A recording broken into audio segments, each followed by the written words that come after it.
Thank you for joining us on Daily News Podcast. It's time to explore the stories that are defining our times, from groundbreaking local events to pressing national issues. All the news you need, right here on Mangalore Today. In a bid to promote peace and harmony in society, Legislature Speaker U.T. Khatter emphasized the significant role that media plays during the inauguration of the Press Day at Press House in Mangalore. Stressing the importance of media as the people's representative, he highlighted how newspapers have historically served as the voice of the people. Retired lecturer Bhuvaneshwari Hegade also echoed the sentiment, emphasizing the social responsibility journalists hold in maintaining a healthy society. Journalists were urged to avoid sensationalism, maintain restraint, and develop a sense of humor to reduce stress and uphold societal well-being. The event was attended by prominent figures including Karnataka Jeru Nigam President Mamata Gatti and Dakshina Kannada District Working Journalists Association President Srinivas Indaja, among others. The program concluded with a vote of thanks by General Secretary Jitendra Kundeshwar, underlining the pivotal role media plays in shaping a harmonious society. In a recent development, the National Testing Agency, NTA, conducted a re-exam for 1,563 students who previously received grace marks on May 5th. Out of 813 candidates who retook the NEET UG on June 23rd, none managed to score full marks, reducing the number of toppers from 67 to 61. The re-exam was held at 7 different centers across Chhattisgarh, Gujarat, Haryana, and Meghalaya. Candidates who did not opt for the re-exam will retain their original scores without the grace marks. The NTA has now released the revised results on their website, and candidates can log in to view, download, and print their updated scorecards. This has caused a decrease in the number of top scorers, and a revised merit list will soon be available for the NEET UG 2024 examination. In a recent address to BJP workers in Sulia, Mangaluru, Member of Parliament Captain Brijesh Chowda announced plans to study the feasibility of the proposed Kannur-Kanhangad railway line connecting Karnataka with Kerala. He intends to discuss this matter with Railway Minister Ashwini Vaishnav for further consideration. Additionally, discussions will be held with BSNL and private telecom companies to address network issues in Sulia Taluk. Responding to concerns about power supply in high forest areas, efforts will be made to obtain union government grants for insulated electricity supply cables. Plans to establish an agro-based industries zone in Sulia Taluk and implement solar battery backup for telecom towers were also discussed. To address agricultural challenges like yellow leaf disease in arecanut plantations, appropriate remedies will be proposed to the Union Agriculture Minister. Furthermore, Captain Chowta visited areas affected by sea erosion and directed Revenue Department officials to provide temporary shelters for families at risk, ensuring their safety. In the wake of a tragic incident at Kuttar Madani Nagara, steps will be taken to support the affected family members. In a precautionary move due to heavy rains leading to landslide threats, Udupi Deputy Commissioner Dr. K. Vikumari has imposed restrictions on heavy vehicles at Agumbe Ghat on Tirthahalli-Malpi Road of NH 169A. Only light vehicles permitted on this route. Heavy vehicles advised to take the Tirthahalli-Mastikate Siddhapur Road instead. Stay safe and plan your travel accordingly in the Udupi district. In Koila village, Kemara, a devastating fire tore through Abdul Rahiman's house, causing Rs 35 lakh worth of damage. The fire, believed to have been triggered by a short circuit, engulfed the newly built house, while Abdul's elderly mother was the only occupant present. Fortunately, she managed to raise an alarm, prompting the neighbors to rush in for help. Despite their efforts, the fire left behind a trail of destruction, resulting in cracked walls, wrecked furniture, and damaged floor tiles. Abdul Rahiman and his family are in a state of shock and distress following this tragic incident. In recent news, U.T. Khatter, the MLA of Mangaluru, emphasized the need for improving electricity infrastructure in Ulal, Mulki, and Mudbidri areas surrounding the city. Recognizing the growth potential of these areas over the next 30 years, he highlighted the necessity for adequate planning to meet the demands of the expanding population and industries. Mr. Khatter also addressed the recent tragic incidents of electrocution in Dakshina Kannada, urging MESCOM to ensure public safety by identifying potential risks and taking preventive measures. Emphasizing the importance of public awareness, he suggested utilizing social media and simplified information dissemination strategies.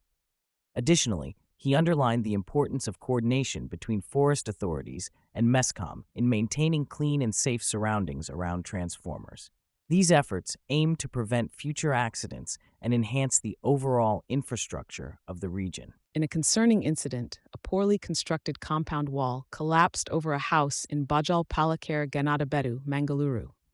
Fortunately, no casualties were reported, as the occupants were away during the incident. Locals revealed that this wall had collapsed multiple times in the past, causing damages to nearby houses. Despite complaints to the authorities, no strict actions were taken. The affected house, belonging to Radha Krishna, was rented out. Locals suspect that a compound wall around a 10-acre private land is triggering landslides in the area. For now, the occupants have been relocated to a safer location. Authorities are urged to take necessary measures to prevent such incidents in the future. In a groundbreaking development, the Indian Navy has certified CBEX-2, a new explosive claimed to be twice as lethal as standard TNT. Developed by Economic Explosives Limited, a subsidiary of Solar Industries in Nagpur, CBEX-2 aims to enhance the destructive power of artillery shells and warheads without adding extra weight. This new explosive formulation has been tested rigorously and is set to revolutionize the firepower of our armed forces. With a composition based on high-melting explosive, HMX, CBEX-2 is a significant step towards achieving self-reliance in defense under the Make in India initiative. The Navy hailed this development as a game-changer and emphasized the importance of enhancing the potency and efficiency of weapons and ammunition. Stay tuned as further advancements in explosive technology are on the horizon. In a commendable achievement, the Lok Sabha extended its congratulations to the Indian cricket team for their triumphant victory in the T20 World Cup. Speaker Om Birla lauded the team, under the leadership of Rohit Sharma, for clinching the title after 17 years. The thrilling final match on June 29th saw India emerge victorious against South Africa by a margin of 7 runs. Mr. Birla emphasized that this win will inspire the youth and athletes across the nation to strive for excellence in their respective fields. In breaking news from Mangalore, the Reserve Bank of India has disclosed that nearly 98% of the 2000 denomination banknotes have been returned to the banking system. Only a sum of 7,581 crore worth of the withdrawn notes remain with the public. The RBI had declared the withdrawal of the 2000 banknotes back in May 2023. The total value of these banknotes in circulation has drastically decreased from 3.56 lakh crore in 2023 to 7,581 crore as of June 2024. The facility for exchanging or depositing these notes was available at all bank branches in the country until October 2023 and later at the 19 RBI issue offices. Individuals are also sending these banknotes through India Post for credit to their bank accounts. The 19 RBI offices facilitating the deposit exchange are located in various cities, including Mangalore. The 2000 banknotes were introduced post the demonetization of 1,000 and 500 notes back in November 2016. In a major relief for consumers, the oil marketing companies have slashed the prices of 19-kilogram commercial LPG cylinders across the country. The reduction of Rs. 30 has been implemented in metro cities like New Delhi, Mumbai, Kolkata, and Chennai. Following the announcement, the revised rates are now in effect. In the national capital, the price of a commercial cylinder stands at 1,646, down from Rs. 676. Similarly, in Mumbai, the cost has been reduced to 1,598 from 1,629. Chennai and Kolkata will now see prices of 1,809, 1,756 respectively, down from Rs. 1,840 and Rs. 1,787. This reduction comes after previous decreases of Rs. 69 on June 1st and Rs. 19 per cylinder on May 1st. Mangalore, July 1st, 2024. In a historic development, India's justice system is set for a major transformation as 3 new criminal codes are set to replace the long-standing British-era laws, including the Indian Penal Code. Here are the key highlights. 1. The Bharatiya Nyaya Sanhita, Bharatiya Nagarik Suraksha Sanhita and Bharatiya Sakshya Adhiniyam will now take over the roles of the Indian Penal Code, Code of Criminal Procedure, and the Indian Evidence Act. 2. The revamped laws aim to expedite justice delivery and adapt to contemporary crimes, with a mandate for swift judgments and timely framing of charges. 3. Citizens can now lodge a zero FIR at any police station and avail online complaint registration, along with digital summons serving. 4. Crime scene videography becomes compulsory for severe offenses, enhancing legal procedures, including electronic summons delivery. 5. Union Home Minister Amit Shah emphasizes the need for efficient law enforcement and forensics teams to ensure successful implementation of the new laws. 6. Provisions have been updated to address modern crimes like gang rape and mob violence, necessitating a higher demand for forensic experts. 7. The National Forensic Science University, NFSU, will play a crucial role in catering to this increased demand, with plans for new campuses across the country. 8. While the government pushes ahead with the changes, opposition parties, including the Congress, call for further consultations before the enforcement. 9. West Bengal Chief Minister Mamata Banerjee urges PM Modi to postpone the rollout, suggesting parliamentary review. 10. Chief Justice of India D.Y. Chandrachud highlights the significance of these laws in shaping societal conduct, marking a profound shift in the legal landscape. In a significant development, Australia has raised its visa fees for international students, doubling the cost to $1,600. This move aims to regulate the surge in migration, putting pressure on housing markets. The government stated that the hike in fees will ensure the integrity of the education system and create a more equitable migration system. Additionally, loopholes allowing students to extend stays have been closed. This fee increase makes Australia's student visas more expensive compared to other countries like the US and Canada. Following several measures to tighten student visa rules, concerns have been raised by Universities Australia about the impact on the economy and the education sector, which heavily relies on international student fees.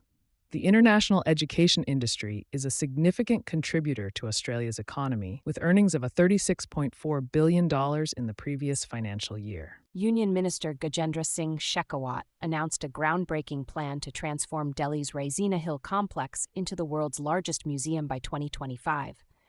The agreement between France and India marks a historic collaboration to create a museum twice the size of the Louvre in Paris.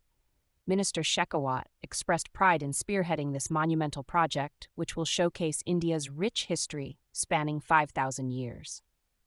As part of the Central Vista redevelopment project, the north and south blocks will be repurposed for this museum once offices are relocated in 2025.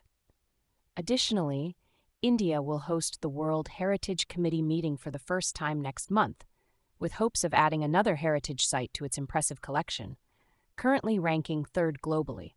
This ambitious endeavor aims to celebrate India's diverse cultural tapestry on a global scale. Tragedy struck in Lonavala as a family of 7 holidaying near Mumbai was swept away by a raging waterfall. Only 2 managed to swim back to safety. 3 bodies have been recovered, with the search set to resume tomorrow. The family was picnicking at the waterfall near the Busi Dam when heavy rains caused the dam to overflow, increasing the water flow.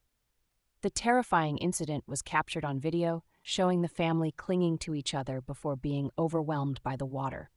Locals and police immediately sprang into action, trying to rescue the family. This tragedy underscores the need for improved safety measures at tourist spots. Videos also emerged showing tourists dangerously close to the waterfall, raising concerns about security arrangements. Let's hope authorities take necessary steps to prevent such incidents in the future.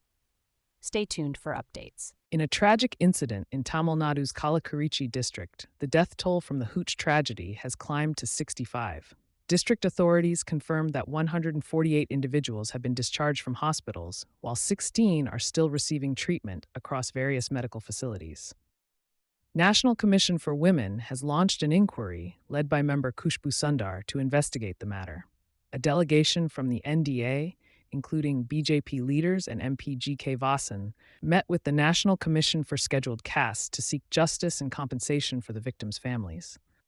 Additionally, AIADMK General Secretary Adapati K. Palaniswamy and supporters are staging a hunger strike, demanding a CBI probe into the incident and the resignation of Chief Minister M.K. Stalin, holding the DMK government responsible for the tragedy.